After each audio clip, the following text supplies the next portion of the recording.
Mark, I want to walk us into today's episode with something that I think every English learner has experienced.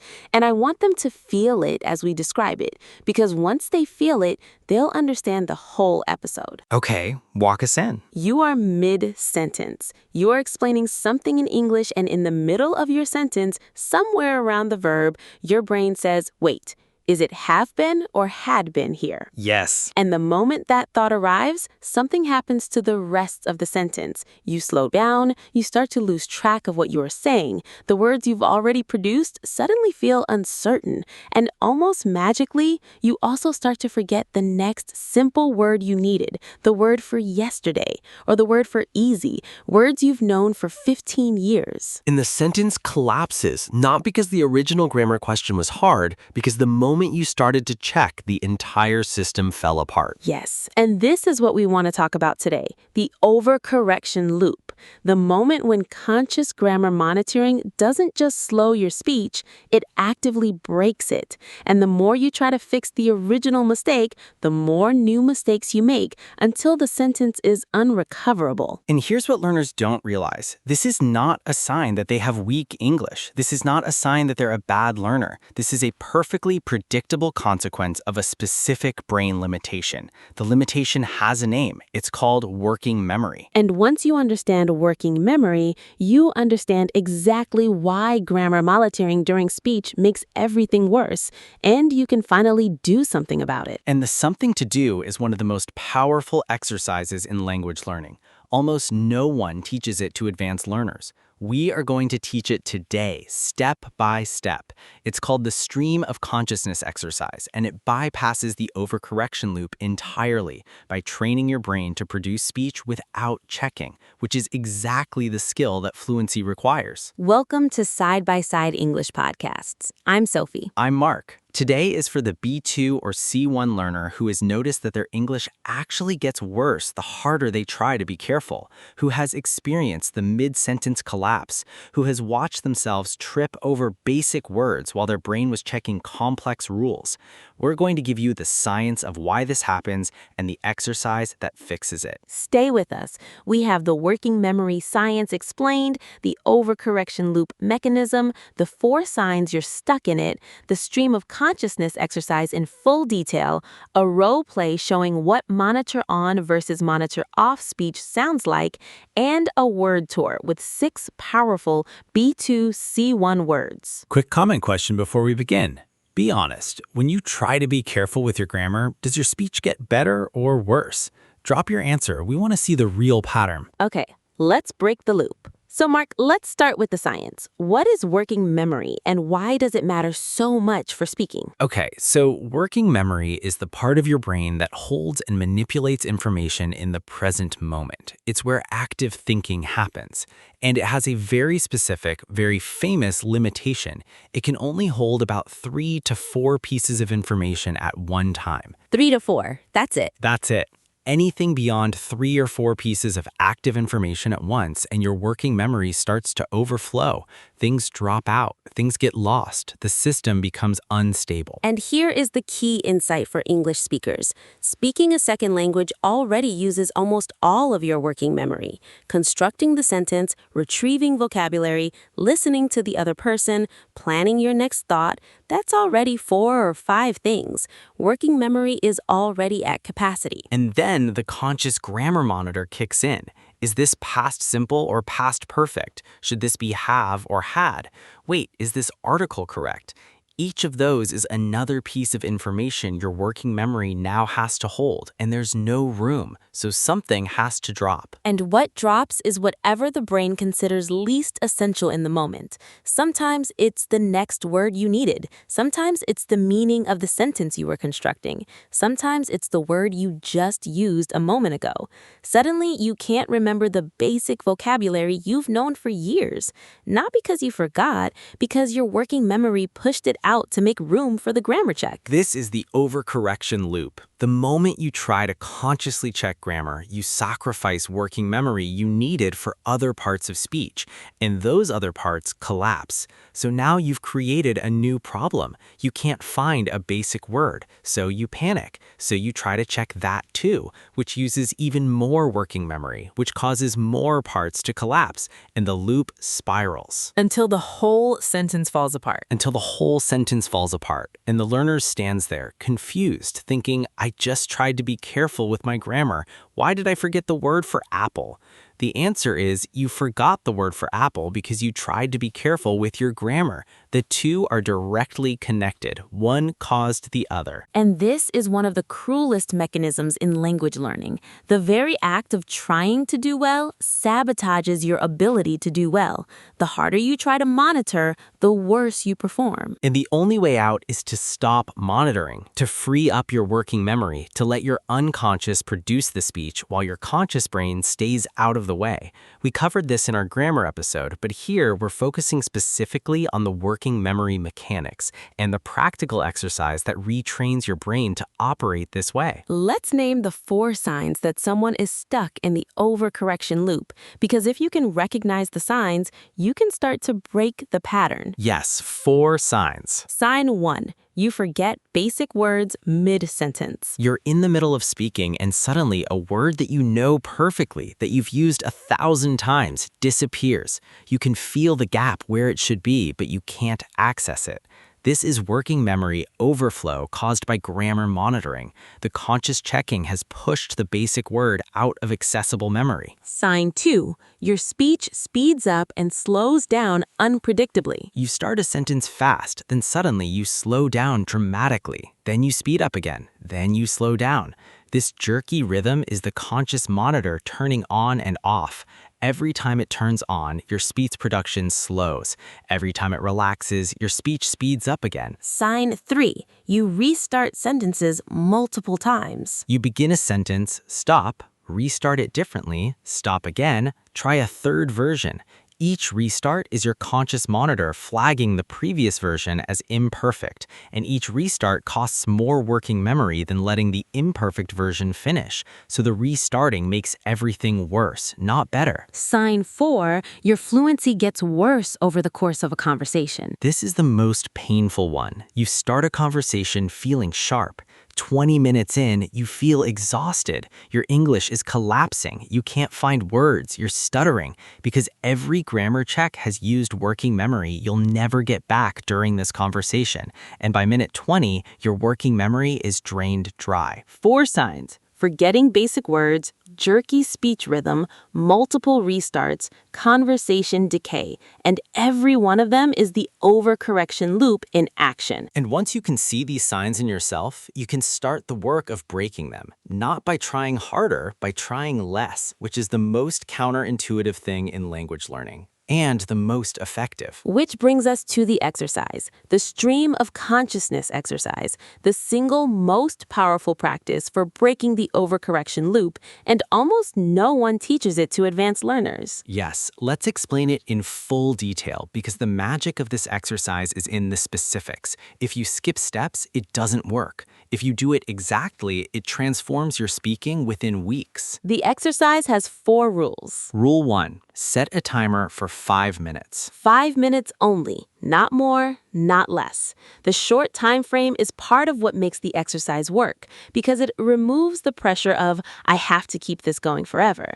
5 minutes is short enough to be tolerable, long enough to bypass your monitor. Rule 2. Speak out loud, continuously without stopping. Out loud, not in your head. Out loud. Your mouth has to be moving, sound has to be coming out for the entire 5 minutes with no pauses. And this is the hardest part for most learners because the monitor wants to pause, wants to think, wants to check. The rule is do not let it. Keep speaking, even if what comes out is broken, even if it makes no sense, even if you contradict yourself, even if you mumble. Keep speaking continuously for the full 5 minutes. Rule 3, do not correct anything. If you make a grammar mistake, you keep going. If you use the wrong word, you keep going. If you forget the word and use a description instead, you keep going. If you switch subjects mid-sentence, you keep going. If you say something that doesn't quite make sense, you keep going. No corrections, no restarts, no, wait, I meant to say nothing. The sentence comes out however it comes out, and you move forward. Rule 4. Pick a topic you don't have to think about. This is critical. The topic should be something automatic. Your morning routine, your weekend, a movie you saw, your favorite food, something you don't have to construct or research, because the goal isn't the content.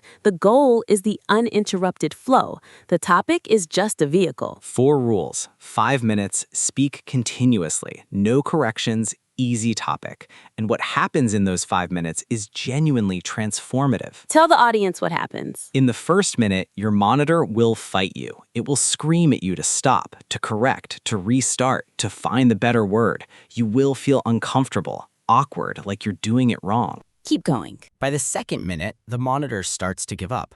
Not because you defeated it, because it's tired. The exhaustion of trying to monitor while you keep producing is too much, so the monitor steps back. And what happens when the monitor steps back? Your speech changes. The pauses get shorter. The flow gets smoother. Words start to come faster. Sentences start to assemble themselves. You start to sound more fluent because the unconscious speech production system is finally getting a chance to operate without interference. And what happens by the third or fourth minute? Most learners describe a strange experience. They feel like they're listening to themselves speak, like the words are coming out without their conscious involvement, like English is just flowing through them. That experience is what fluency actually feels like, and it's what your brain is capable of producing all the time, if only the monitor would get out of the way. And by the 5th minute, the system has been trained, just slightly, to produce speech without checking, to trust the unconscious, to let imperfect English be enough. And every time you do this exercise, that training deepens. And after just a couple of weeks of daily stream of consciousness, learners notice something remarkable. The monitor stays quieter in real conversations too, not because they're consciously suppressing it, because the brain has been trained to operate without it. The overcorrection loop weakens, speech flows more freely, and fluency, real fluency, finally has room to grow. 5 minutes a day, 5 rules, 1 transformative exercise, and it costs nothing, requires no partner, can be done anywhere, in your room, in your car, on a walk. 5 minutes of uninterrupted English flow. And here's the most important thing to understand. The exercise is not about producing good English. It is about producing continuous English. Even bad continuous English is better for training purposes than perfect interrupted English, because the skill you're building is the skill of letting go of the monitor. And once that skill is built, everything else gets easier. Vocabulary access improves, grammar improves through implicit pathways, confidence improves, conversations improve. All because you finally trained your brain to operate without checking. Okay, let's do a role play. Mark, set it up. Yes, I want learners to hear the same speaker in 2 modes. First, with the conscious monitor in full effect, then with the monitor turned off so they can hear what the overcorrection loop actually sounds like. Okay, the scenario is simple. Someone asks, "Tell me about your last vacation." Version 1, monitor fully on. My last vacation was, last summer. I went to, the past simple is correct here. I went to Italy.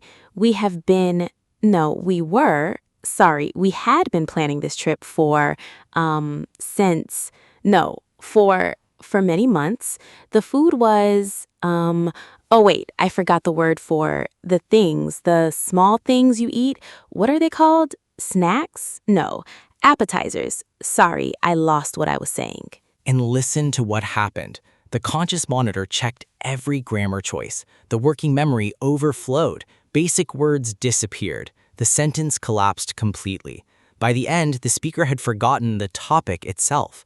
This is the overcorrection loop in full action. Now version 2. Same speaker, same vacation, same English level, but the monitor is off. Stream of consciousness rules applied. My last vacation. Oh, that was Italy, last summer. We've been wanting to go there for years, honestly, and we finally just booked it. Rome first, then down to the coast, the south part, the place of all the small towns. I remember the food being incredible. We ate so much pasta, I can't even tell you. Walked everywhere, lost weight even that we ate a lot, which never happens. Came back tired but happy. One of those trips where you just feel different afterwards. Listen to that. Same speaker, same vacation, but the sentences flowed. Vocabulary came easily. Grammar wasn't perfect, but it was good enough. Personality came through. The story landed, and the listener walked away knowing about a real trip. And what was different? The monitor was off. Working memory was free. The unconscious speech system was allowed to do its job, and the result was dramatically more fluent than the careful, monitored version 1.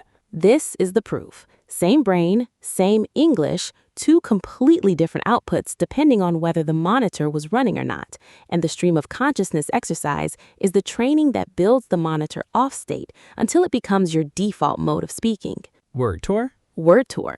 First word, working memory. Working memory is the part of your brain that holds and manipulates information in real time.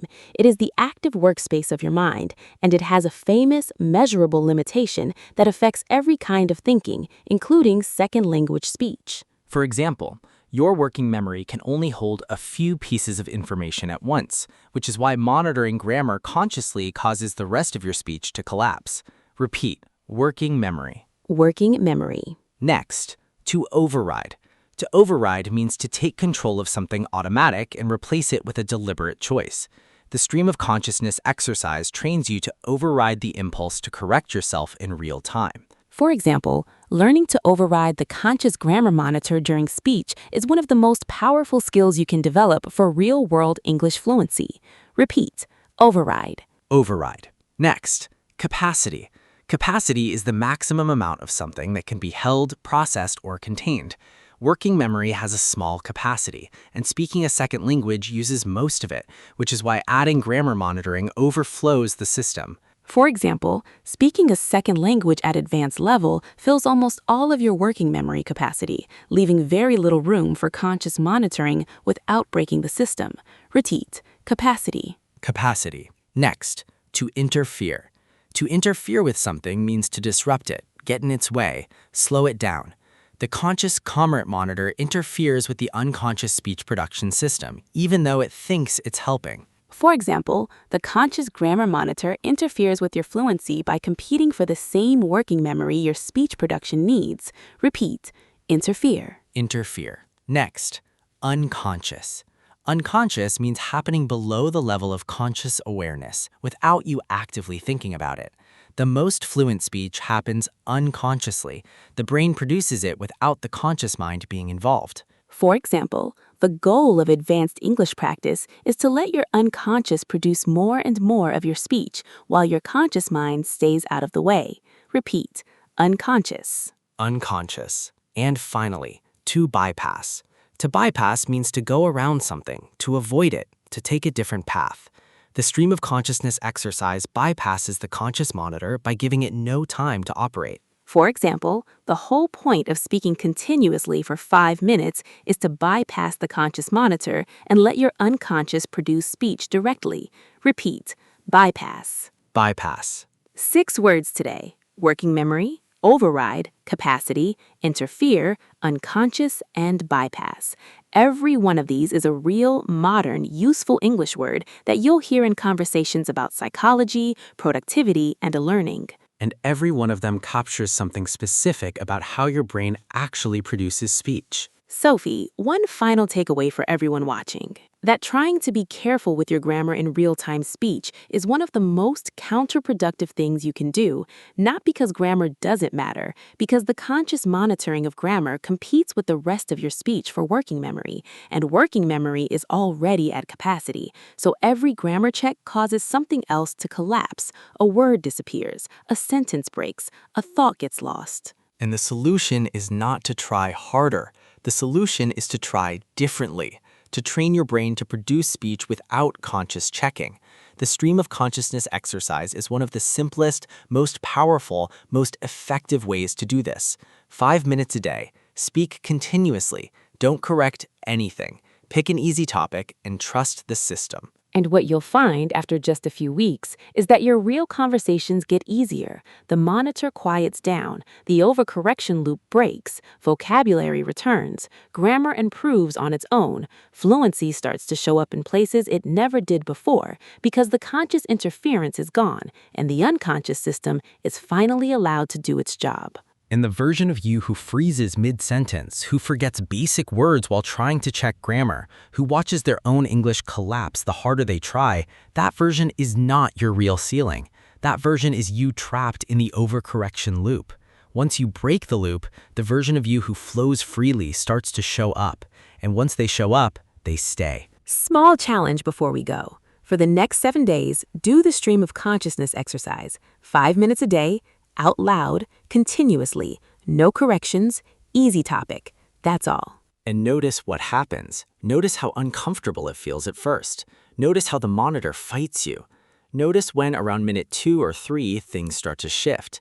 Notice how your sentences start to flow without you trying. And then notice the spillover effect in your real conversations. Notice if you forget basic words fewer. Notice if the mid-sentence freezes get shorter. Notice if speaking starts to feel less like work and more like flow. Because 7 days of this is enough to feel the shift. And once you feel it, you know that the overcorrection loop is breakable and that your real fluency has been there all along, waiting for the monitor to step out of the way. Drop a comment after the week. Tell us if anything shifted. Tell us if you noticed the monitor quieting down. We want to hear how the exercise worked for you. Because the people who actually do this exercise consistently see real, measurable improvements within weeks, not months, not years, weeks, because they finally stopped fighting their own brain and started working with it. I'm Sophie. I'm Mark. Thank you for being here. Thank you for being willing to consider that less monitoring, not more, might be the path forward. Bypass the monitor. Trust the flow. We'll see you in the next one. Bye, everyone. Bye.